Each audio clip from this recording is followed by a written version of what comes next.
Hello viewers, I doctor SBK Lal welcome you all in my YouTube channel. मेरे YouTube channel में आपका बहुत बहुत स्वागत है। यह वीडियो है माँ के आगमन को लेकर के कि डोल इस बार कहा जा रहा है मतलब शुक्ल पक्ष की प्रतिपदा गुरुवार 19 मार्च से नव संवत्सर 2083 की शुरुआत के साथ वासंती नवरात्र का शुभारंभ हो रहा है, बल्कि यूँ कह लीजिए हो गया है। तो इसमें जो डोली पर माँ का आगमन हो रहा है और हाथी पर माँ का माँ की विदाई होगी, तो इसका क्या फलाफल होगा, इसी पर ये वीडियो है। तो ऐसा कहा जाता है कि इसमें जो इस बार नवरात्र में कई मंगलकारी योग बन रहे हैं, जिससे पूरे वर्ष सुख समृद्धि और उत्तम वर्षा के संकेत मिल रहे हैं। और इसमें ये आगमन और प्रस्थान दोनों मिला करके अगर देखा जाए तो मिश्रित फलदायी कहा जा सकता है ज्योतिषीय दृष्टि से। वहीं माता का गमन शुक्रवार को हाथी पर होगा, जिससे अच्छी वर्षा, समृद्धि और ज्ञान वृद्धि का संकेत होता है। तो आइए इन बातों का विवेचन करते हैं इस वीडियो के माध्यम से। चैत्र नवरात्रि में माँ दुर्गा के आगमन और प्रस्थान की सवारी का विशेष धार्मिक और ज्योतिषीय महत्व होता है। शास्त्रानुसार जिस दिन नवरात्रि शुरू होती है उसके आधार पर माता की सवारी निश्चित होती है। वर्ष 2026 में बसंती नवरात्रि का आरंभ 19 मार्च गुरुवार को हुआ। शास्त्रों के अनुसार एक प्रसिद्ध श्लोक है, शशि सूर्य गजारूढ़ा शनि भौमे तुरंग में गुरुड़ के चौदोलायांग बुद्धे नौर प्रकृतिता। इसका अर्थ है कि यदि नवरात्रि गुरुवार या शुक्रवार से शुरू हो तो माता का आगमन डोली अर्थात पालकी पर होता है। ज्योतिषीय दृष्टिकोण से अगर हम देखें तो माता का डोली पर आना बहुत शुभ नहीं माना जाता है।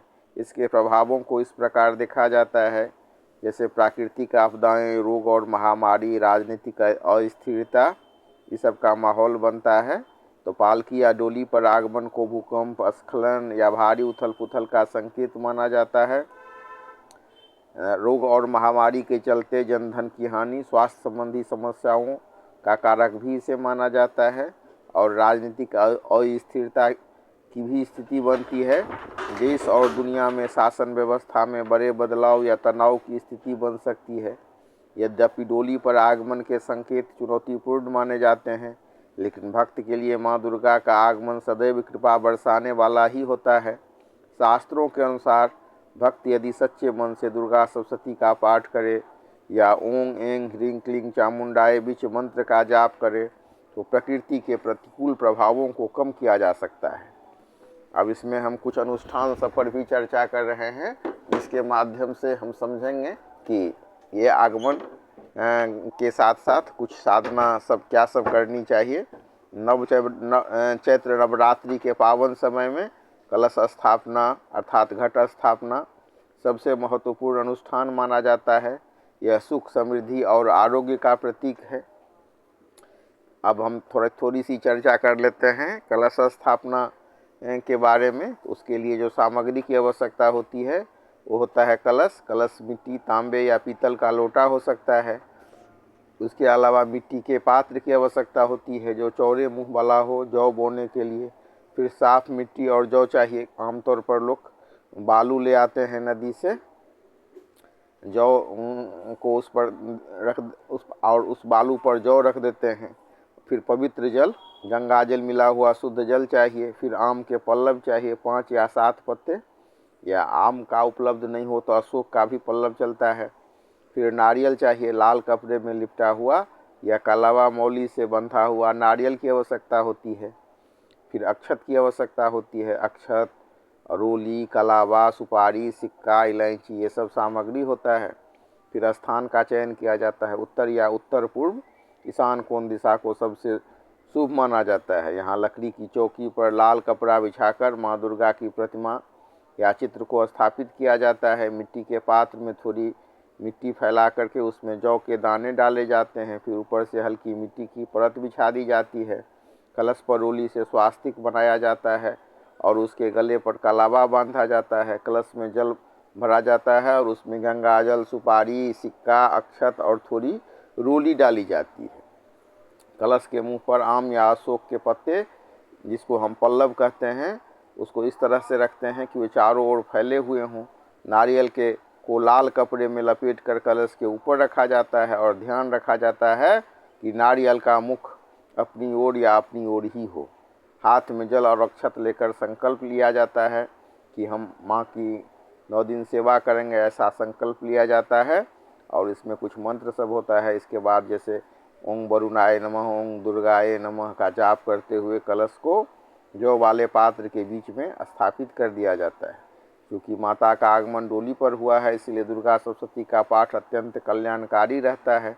यदि आप पूजा पाठ पूरा पाठ नहीं कर सकते हैं तो 3 चीज़ें भी पर्याप्त मानी जाती हैं, जैसे अर्गला स्तोत्र बाधाओं के नाश के लिए, कीलक स्तोत्र पाठ को सिद्ध करने के लिए, आसिद्ध कुंजिका स्तोत्र यह संपूर्ण सप्तशती का सार है और अत्यंत प्रभावशाली है। लेकिन एक रिमार्केबल चीज़ है कि कई जो विद्वान हैं, पंडित हैं, उनके हिसाब से अर्गला कवच, अर्गला कीलक ये सब के लिए शापोद्धार करना होता है। लेकिन आपके पास समय भी कम हो तो सिर्फ सिद्ध कुंजिका स्तोत्र ये इसको किया जा सकता है। और कलश के पास एक अखंड ज्योति जलाया जाता है जो पूरे 9 दिन तक जलती रहे। इस तरह से माँ दुर्गा का अनुष्ठान किया जाता है। अब इसमें एक श्लोक है, प्रथमं चल पुत्री च द्वितीयं ब्रह्मचारिणी तृतीयं चंद्रघंटयति कुसुमांडेति चतुर्थकम। तो अलग अलग दिन अलग अलग माँ की पूजा होती है। जैसे दूसरे दिन माँ ब्रह्मचारिणी की पूजा होती है। तो ब्रह्मा का अर्थ है तपस्या और चारिणी का अर्थ होता है आचरण करने वाली। इनका स्वरूप पूर्ण ज्योतिर्मय और अत्यंत भव्य है। इसी तरह से माँ के अलग अलग स्वरूप की अलग अलग दिन पूजा होती है और उनका अलग अलग मंत्र भी है। इसके लिए शुद्धिकरण किया जाता है, पंचामृत स्नान, अर्पण, विशेष भोग और मंत्र जाप ये सब किया जाता है। और अलग अलग देवी का अलग अलग मंत्र है। जैसे हम ब्रह्मचारिणी देवी की बात करें तो उनके लिए मंत्र होता है ओम देवी ब्रह्मचारिण्ये नमः। और फिर साधना का महत्व और फल भी है। जैसे माँ ब्रह्मचारिणी की साधना करने से भक्त में तप, त्याग, वैराग्य, सदाचार और संयम की वृद्धि होती है। जीवन के कठिन संघर्षों में भी मन विचलित नहीं होता है। तो इस तरह से माँ के डोली पर आगमन की बात अगर करें तो इसमें सुरक्षा और सुख शांति के लिए सिद्ध कुंजिका स्तोत्र का पाठ करना विशेष फलदायी रहेगा। यह पाठ छोटा है लेकिन इसमें संपूर्ण जो दुर्गा सप्तशती की शक्ति समाहित मानी जाती है। तो इस तरह से हम कर सकते हैं। और इसमें आप थोड़ी सी और जानकारी हम आप के साथ शेयर करना चाहेंगे इस वीडियो के माध्यम से। जो शास्त्र के अनुसार अब सबसे जो उत्तम सवारी माना जाता है वो किसका माना जाता है, उस पर चर्चा करते हैं। तो सबसे उत्तम सवारी में जब माँ का आगमन गज पर अर्थात हाथी पर होता है तो उसको सबसे उत्तम और शुभ माना जाता है। हाथी पर माता का आना समृद्धि और संपन्नता का प्रतीक है। इसके पीछे मुख्य कारण है कि हाथी पर आगमन को विशेष महत्व दिया जाता है। अत्याधिक वर्षा, अच्छी खेती, सुख शांति, अन्न और धन की वृद्धि होती है। तो इस तरह से हम इनको समझ सकते हैं और अन्य सवारियों के साथ तुलना भी कर सकते हैं। तो इस तरह हमने इस पर चर्चा किया। अगर आपको वीडियो पसंद हो तो इसको लाइक करें।